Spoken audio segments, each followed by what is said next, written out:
நிறைய பேர் கம்ப்ளைண்ட் என்ன அப்படின்னா, எனக்கு தோள்பட்டை அடிக்கடி விலகுது அப்படின்னு சொல்லுவாங்க.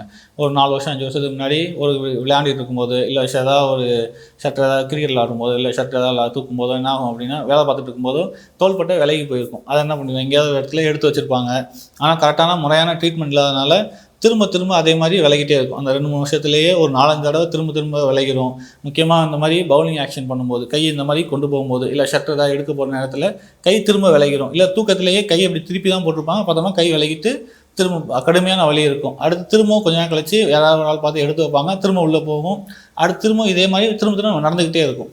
இதுக்கு பேர் வந்து ரெக்கரன்ட் ஷோல்டர் டிஸ்லோகேஷன் சொல்லுவாங்க. அடிக்கடி அந்த மாதிரி தோள்பட்டை எலும்பு விலகிட்டே போகிற நேரத்தில் என்ன ஆகும் அப்படின்னா, நமக்கு அந்த இடத்துல உள்ள எலும்புகள் வந்து அளவுகள் வந்து குறைஞ்சிட்டே போகும். எலும்பு வந்து ஒரு ப்ராப்பரான ஒரு அளவு இருந்தால் மட்டும்தான் அந்த எலும்பு அதே இடத்துல தக்க வைக்க முடியும். அந்த எலும்போட அளவு குறையும் போது, இல்லை அந்த ஜவ்வோட உறுதித்தன்மை அதோட ரொம்ப லேஸ் ஆகிடுச்சு, ரொம்ப லூஸ் ஆகிடுச்சு, அந்த மாதிரி இடத்துல என்ன ஆகும் அப்படின்னா, அதால் அந்த எலும்பு பிடிச்சி வைக்க முடியாது அந்த இடத்துல.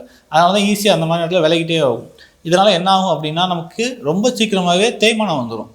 நம்ம கொஞ்சம் வயசுல ஒரு 40, 45 வயசு வரும்போதே நமக்கு நல்லா தேய்மானம் வந்துடும். அந்த மாதிரி நேரத்தில் நமக்கு வேறு ஆப்ஷனே கிடையாது. நம்ம வந்து மூட்டு மாற்று அறுவை தோள்பட்டைக்கு நம்ம பண்ண தான் செய்யணும். ஆனால் நமக்கு முன்னாடியே ஆரம்ப நிலையிலே ஒரு நல்ல சிகிச்சை எடுத்துக்கிட்டோம் அப்படின்னா, ஒரு அதுக்குமே வந்து ஆர்த்தோஸ்கோபிக் சர்ஜரி இருக்குது. ஆர்த்தோஸ்கோபிக் சர்ஜரி வழியாக பண்ணும்போது நமக்கு வந்து அந்த இடத்துல உள்ள எலும்புகளை வந்து எடுத்து வேறு இடத்துல இருந்து வச்சுருவாங்க. அதனால் அந்த இடத்துல உள்ள எலும்புகளை வந்து இல்லாத எலும்புகளுக்கு வந்து நல்ல ஒரு சப்போர்ட் கிடைக்கும். சீக்கிரமாக திரும்ப அந்த கை விலகுல வாய்ப்புகள் ரொம்ப ரொம்ப குறைஞ்சிரும். அவங்களும் அது பழைய மாதிரி எல்லா வேலைகளும் நமக்கு வந்து ஒரு 6 மாதத்துலேருந்து நம்ம பார்க்க ஆரம்பிச்சிக்கலாம். இந்த மாதிரி சிகிச்சைகள் நமக்கு நம்ம தாமஸ் மருத்துவமனை உள்ளது வந்து ட்ரீட்மெண்ட் எடுத்துக்குவோம்.